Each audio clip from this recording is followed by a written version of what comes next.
নমস্কাৰ। আজি মই আগবঢ়াবলৈ লৈছো এটি প্ৰবন্ধ। অধ্যাপক ৰঞ্জিত দেৱগোস্বামীয়ে ৰচনা কৰা হৰমোহনৰ সামাজিক উৎসৱ শীৰ্ষক প্ৰবন্ধৰ আলমত। প্ৰবন্ধটিৰ নাম হৈছে শংকৰদেৱৰ সমাজ দৰ্শনৰ এক ব্যতিক্ৰমী মূল্যায়ন। অৱতৰণিকা। সাম্প্ৰতিক অসমৰ আগশাৰীৰ সমালোচক ৰঞ্জিত কুমাৰ দেৱগোস্বামীৰ প্ৰবন্ধ 1973-2015 শীৰ্ষক পুথিখনি অসমীয়া সাহিত্যলৈ এক সমৃদ্ধ অৱদান। পুথিখনিত সন্নিৱিষ্ট ভিন্ন বিষয়ক 103টি গহীন প্ৰবন্ধ মুঠ 9টা অধ্যায়ত সজ্জিত। সেই অধ্যায়সমূহ হৈছে শংকৰদেৱ, বৌদ্ধিক ইতিহাস, সমালোচনা আৰু তত্ত্ব, অসমীয়া কবিতা, কাহিনী, বিভিন্ন টোকা, কিতাপৰ আলোচনা, কথোপকথন আৰু ব্যক্তি আৰু ব্যক্তিত্ব।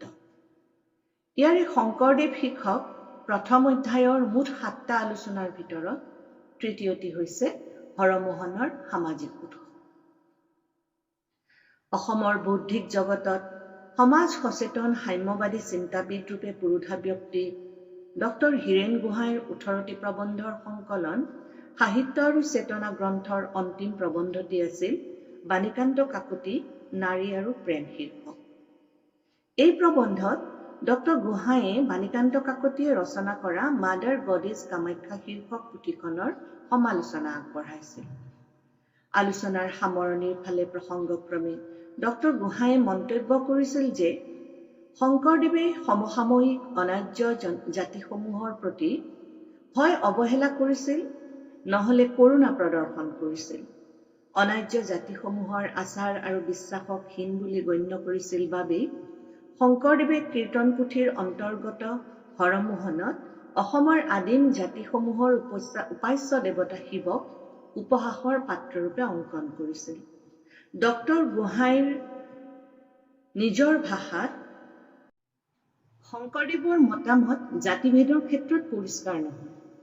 ৰামানন্দ প্ৰভৃতি উত্তৰ ভাৰতৰ উদাৰ বৈষ্ণৱ গুৰুৰ দৰে তেওঁ সাধনাৰ ক্ষেত্ৰত উদাৰ আছিল, কিন্তু প্ৰকৃত সমাজ সংগঠনৰ ক্ষেত্ৰত তেওঁ জাতিভেদৰ বিৰোধিতা কৰা নাছিল।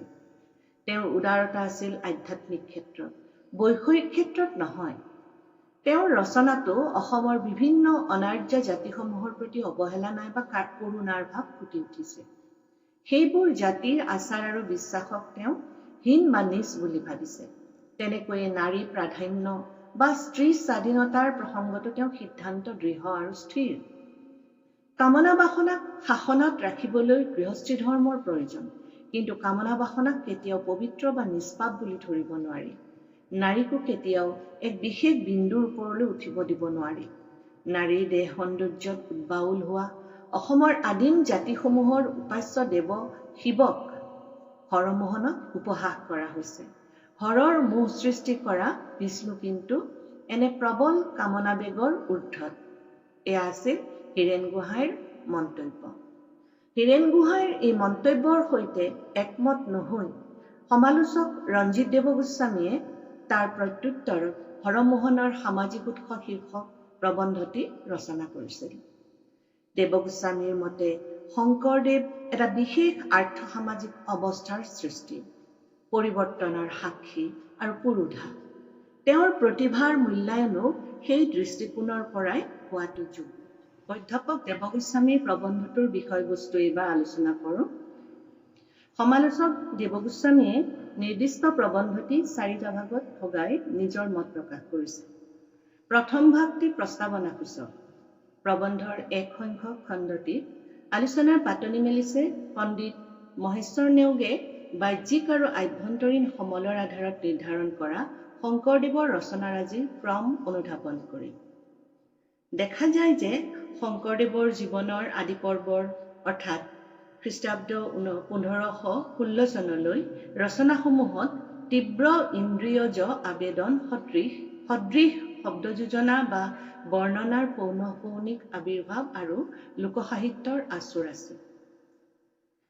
হৰিশ্চন্দ্ৰ উপাখ্যান, ৰুক্মিণী হৰণ, হৰমোহন আদি কাব্যখণ্ডৰ পৰা একাধিক উদাহৰণ দাঙি ধৰি সমালোচকগৰাকীয়ে আঙুলিয়াই দেখুৱাইছে যে এই ৰচনাসমূহ একেৰঙী একেখিনি নানা ৰঙী সূতাৰে গঠা, অৰ্থাৎ ভাগৱতী বৈষ্ণৱ ধৰ্মৰ সৰ্বাত্মক প্ৰভাৱৰ পৰা মুক্ত, অথচ আদৰ্শগতভাৱে মাজে মাজে তাৰেই ওচৰ চাপিব খোজা বা নোখোজা আদিম শৈৱ ধৰ্ম, বামাচাৰী বৌদ্ধ মত আৰু শিৱ বিষ্ণুৰ সমন্বয়ৰ সামাজিক প্ৰচেষ্টাৰ ৰূপ নানাভাৱে এই ৰচনাৰাজিত প্ৰকট হৈছে। হৰমোহনত থকা শৈৱ আৰু বৌদ্ধ ধৰ্মৰ সৈতে একশৰণ ভাগৱতী ধৰ্মৰ দ্বন্দ্ব স্পষ্ট।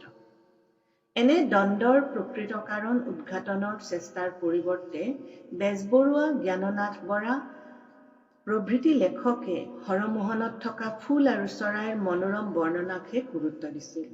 এনে বিচাৰৰ বিপৰীতে হীৰেণ গোহাঁই কৰা মন্তব্য ওপৰত উল্লেখিত মন্তব্যৰ সৈতে একমত নহৈ দেৱগোস্বামীয়ে ক'বলৈ বিচাৰিছে যে ভাগৱতী ধৰ্মলৈ উত্তৰণত এক প্ৰয়োজনীয় খোপনি স্কেফল্ড স্বৰূপ শিৱৰ বিষয়ে শংকৰী ভংগীৰ এটি দাণ্ডিক চৰিত্ৰ আছে আৰু হৰমোহনত সেয়া স্পষ্ট। হৰমোহন সমকালীন সমাজৰ গতিময় প্ৰকাশ মাত্ৰ। ই দেৱগোস্বামীৰ সমালোচনাটিৰ প্ৰাক প্ৰকল্প,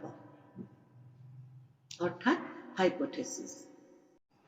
মন কৰিবলগীয়া অন্যান্য সৃষ্টিশীল সাহিত্যৰ ৰূপগত কিছুমান বিশেষত্ব থকাৰ দৰে সমালোচনা সাহিত্য ৰচনাৰো কেতবোৰ বিশেষ ৰচনা কৌশল আছে। প্ৰতিটো সমালোচনামূলক ৰচনাৰ এটা বিশেষ সিদ্ধান্ত, বক্তব্য বা মত থাকে। আৰম্ভণিৰে পৰা স্তৰে স্তৰে আগুৱাই যাবলৈ সেই মতৰ সমৰ্থনত তথ্য আৰু যুক্তি আগবঢ়োৱাৰ প্ৰয়োজন হয়।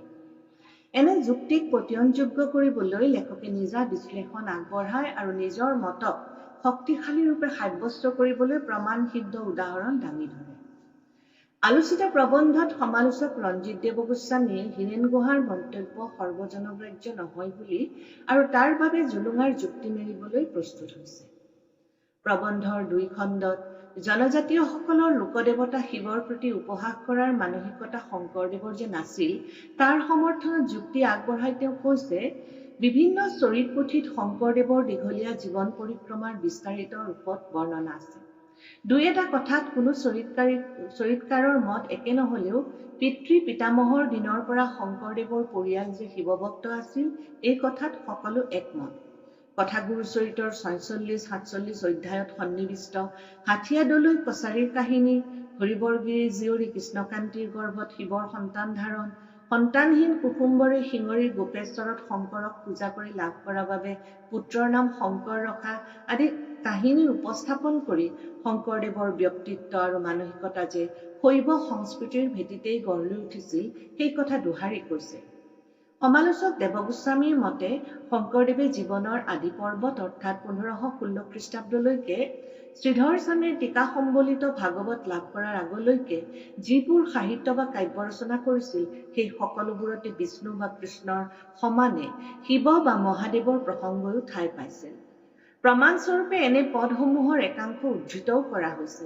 তাৰে দুটিমান এনেধৰণৰ: পুৰাণ পুৰুষ ঋষিকেশ সদাশিৱ হৰিশ্চন্দ্ৰ উপাখ্যানৰ পৰা, শ্ৰীকৃষ্ণ শংকৰ সদাশিৱ সনাতন ভক্তি প্ৰদীপৰ পৰা, তিনি প্ৰদক্ষিণ কৰি পুঁজিমূল মন্ত্ৰ পঢ়ি শিৱৰ লিংগক একমতি উৰেষা বৰ্ণনৰ পৰা, জয় জগন্নাথ জগতৰ জীৱ ত্ৰৈলোক্য মোহন সনাতন সদাশিৱ ৰুক্মিণী হৰণৰ পৰা এই উদাহৰণবিলাক তেওঁ দাঙি ধৰিছে।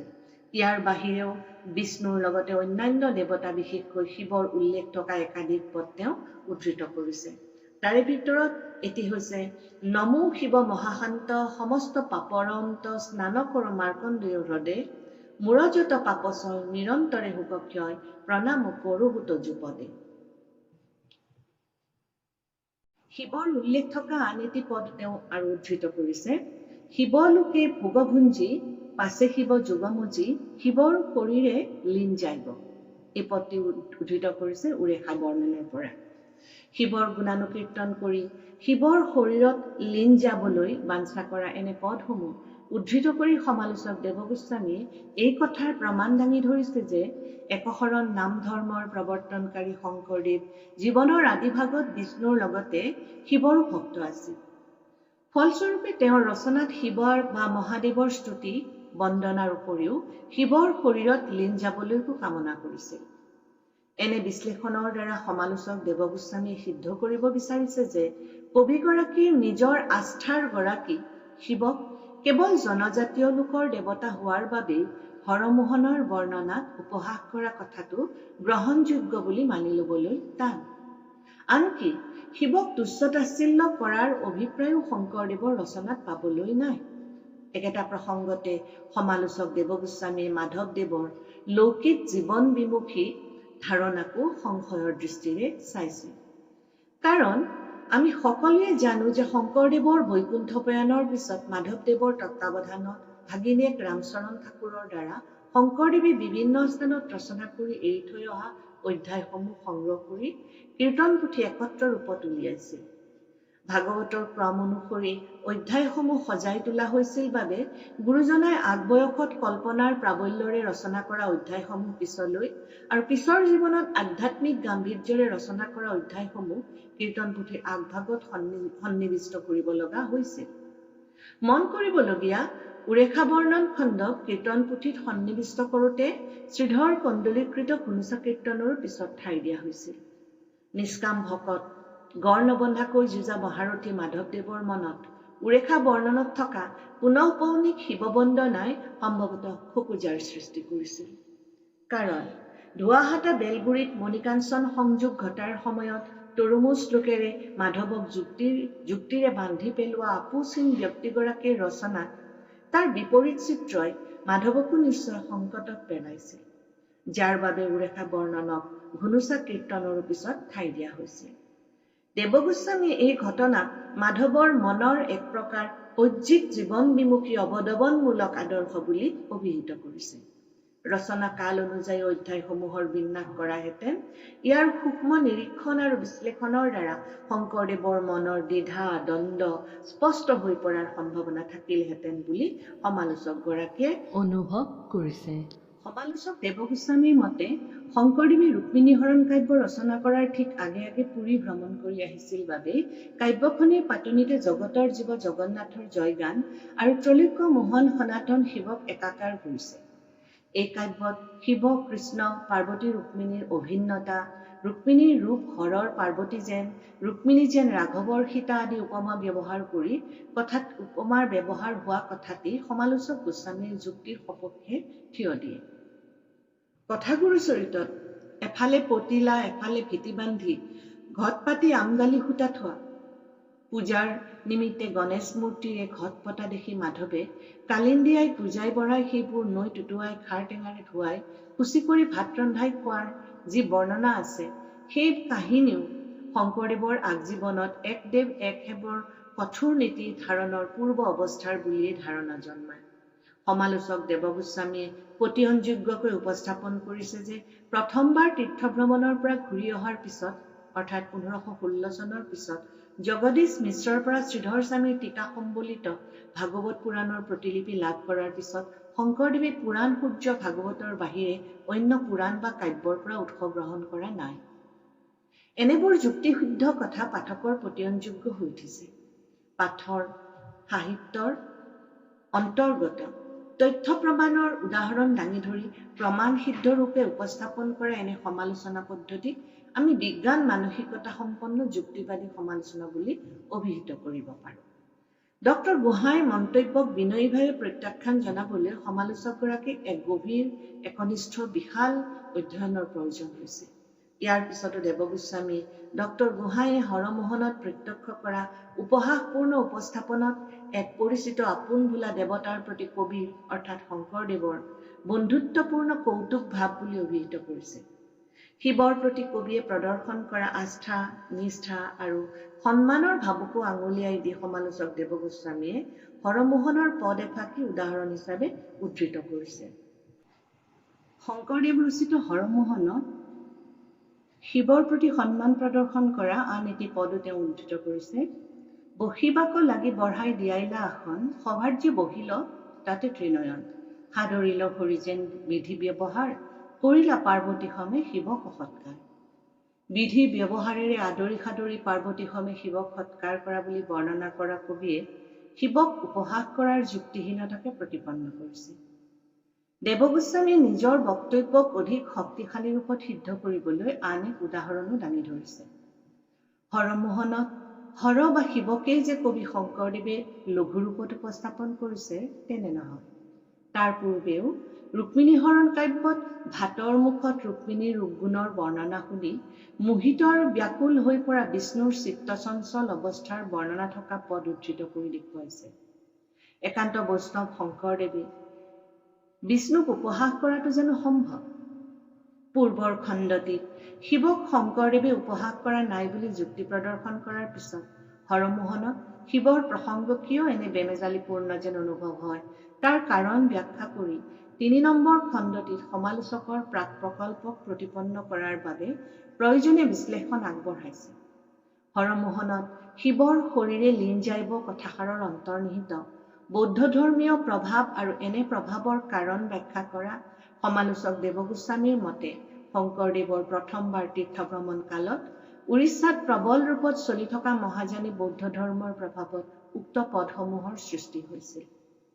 সমকালীন সমাজৰ ব্যৱহাৰৰ ওপৰত ভিত্তি কৰি যিহেতু একোগৰাকী কবিৰ নিৰ্মিতি মূৰ্তমান হয়, সেয়েহে সমকালীন উৰিষ্যাত মহাযানী বৌদ্ধ সম্প্ৰদায় মগধৰ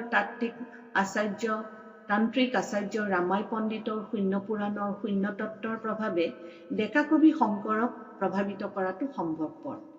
উৰিষ্যাৰ ধৱলগিৰি খণ্ডগিৰিৰ বৌদ্ধস্তূপ আৰু গুহাসমূহে ৭মৰ পৰা ১১শ শতিকাৰ মানলৈ কিমান প্ৰবল ৰূপত বৌদ্ধ ধৰ্মৰ প্ৰভাৱ আছিল তাৰ সাক্ষী দিয়ে। উৰিষ্যাৰ বৌদ্ধ শ্ৰাৱকসকলে জগন্নাথ মন্দিৰৰ প্ৰতি আজিও সন্মান প্ৰদৰ্শন কৰে। কোনো কোনো পণ্ডিতে জগন্নাথ প্ৰকৃততে বুদ্ধৰেই ৰূপান্তৰ বুলি বিশ্বাস কৰে। বৌদ্ধ ধৰ্মীয় মানুহে বিশেষকৈ ভূটান আৰু তিব্বতীয় বৌদ্ধসকলে অসমৰো হাজো নগৰীস্থিত হয়গ্ৰীৱ মাধৱ মন্দিৰক বৌদ্ধ মন্দিৰ বুলি পুৰণি কালৰ পৰা মানি আহিছে। মহাযানী বৌদ্ধ ধৰ্মৰ মতবোৰৰ ভিতৰত দুটা প্ৰধান মত হ'ল নাগাৰ্জুন প্ৰৱৰ্তিত শূন্যবাদ বা মাধ্যমিকবাদ আৰু আনটো হ'ল মৈত্ৰেয় অসংগ বসুবন্ধ প্ৰৱৰ্তিত বিজ্ঞানবাদ বা যোগাচাৰবাদ। নাগাৰ্জুনৰ শূন্যতত্ত্ব উপনিষদৰ নিৰ্গুণ ব্ৰহ্মৰ লগত তুলনীয়। বৌদ্ধ শূন্যবাদ আৰু শংকৰাচাৰ্যৰ অদ্বৈতবাদৰ মাজত কোনো প্ৰভেদ নাই। শূন্যবাদ মতে জগতৰ অনুপৰমাণু পৰ্যন্ত সকল শূন্য। শূন্যৰ এই জ্ঞানেই হ'ল বুদ্ধি আৰু বুদ্ধিলাভ মানেই নিৰ্বাণ লাভৰ দ্বাৰা বুদ্ধিচিত্ত নিৰাত্মাত লীন যায়। এই নিৰ্বাণ সুখময়।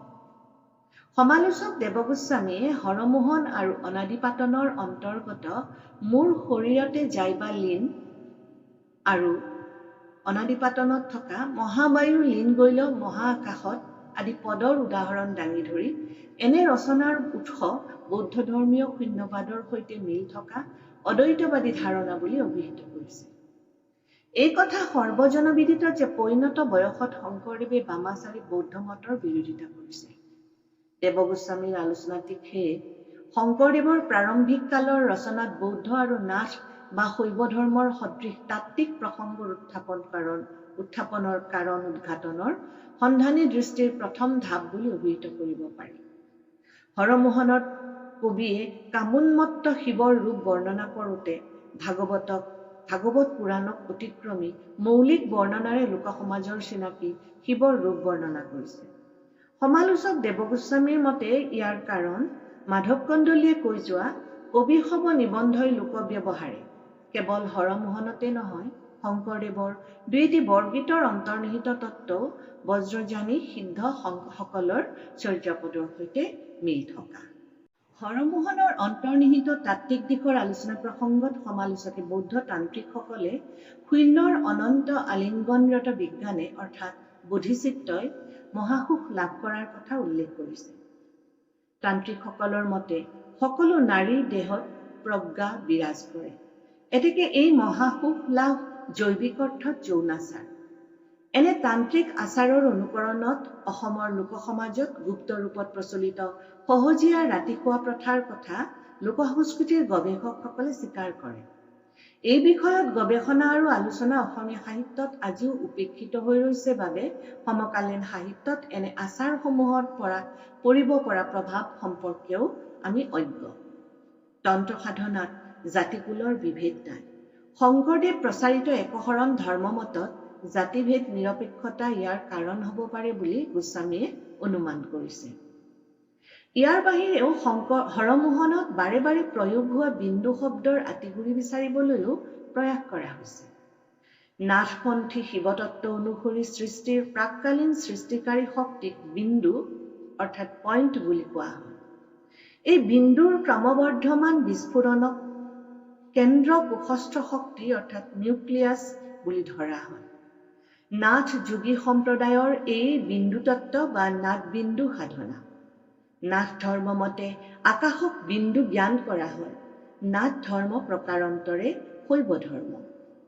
শিৱ সমান গুৰুক নাথবিন্দু আৰু কলাস্বৰূপ বুলি সাধকসকলে বৰ্ণনা কৰে।